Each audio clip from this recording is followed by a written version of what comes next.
Hi friends, I hope you've seen the YouTube clip, Can You Stop Being Gay?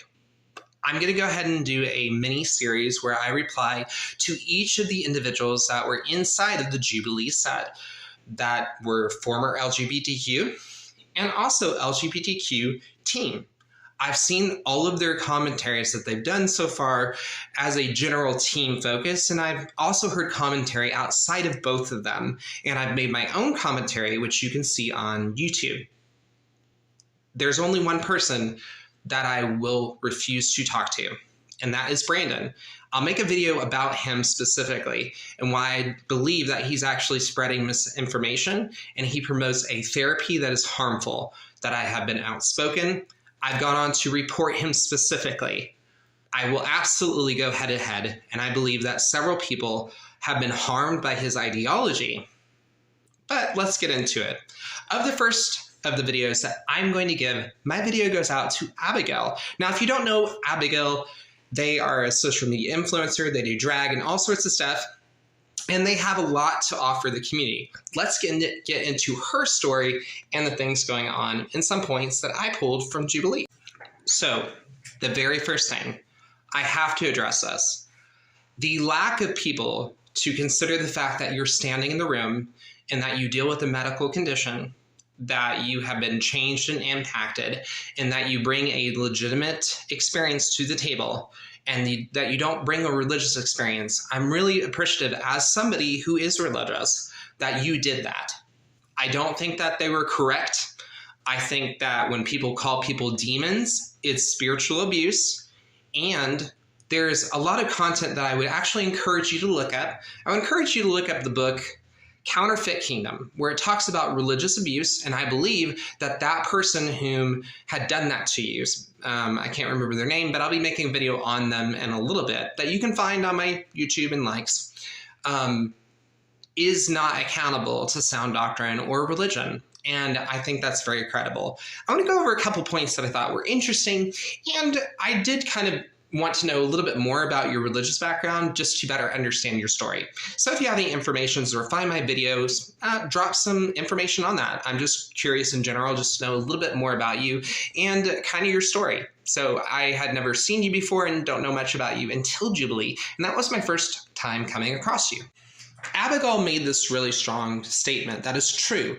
People who are trans are being murdered, and there are things that they do as an entertainer. They're very outspoken on the fact that they don't permit and want children around their performance.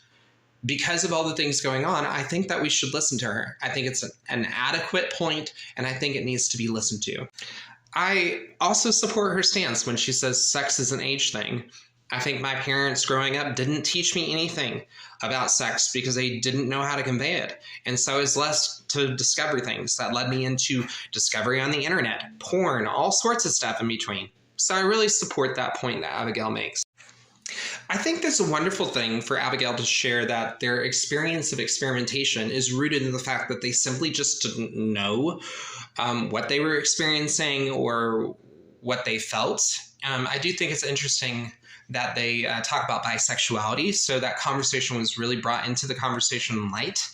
And I think that whenever, she says that there are harms that are done, that are sexual acts, we really need to acknowledge that is a real part of that. And she disagrees that these things of this idea of sex education being brought to children should not really include sexuality that permits children being affected by sexuality. And you can go online and cover that conversation in depth. And she talks very strongly about her experience of being assaulted in church. Again, that was covered during it. There are things, and I'm going to respond to that. There are several agencies that are keeping a laity investigation. There's a current scandal with the International House of Prayer that is trying to be investigated, but we're also seeing pushback. And I've been outspoken on that story. So you might want to educate yourself on those things. It might be helpful to look into those things. Overall, I think Abigail was a wonderful person to bring on because it brought attention to those things that are here. I wanted to go ahead and make a short video on them because I really don't have a lot to say about what Abigail brought to the table. I felt that they were ignored. I felt that they were treated in a very harsh way by someone who was preaching, literally preaching the entire time when they spoke, which was Rashad, I believe. And he really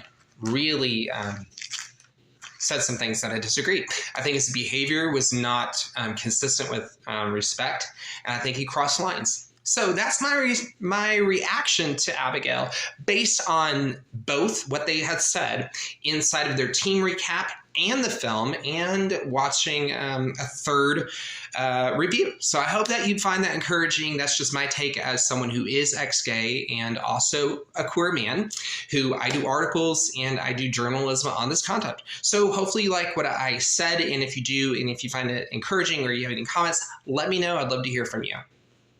Oh, and until next time, together we can make a more peaceful world. Follow me on Patreon and all social media. Drop a comment if you're a YouTuber or TikTok, and I will see you on the flip side. You can check all of my videos on this on my playlist, Can You Stop Being Gay, or Ex-Gay, or Other Side. You'll find it on YouTube, and that's a great place. So I'll see you next time. This has been Shnon, a previous gay rights activist. Thanks for watching the YissakarScribe.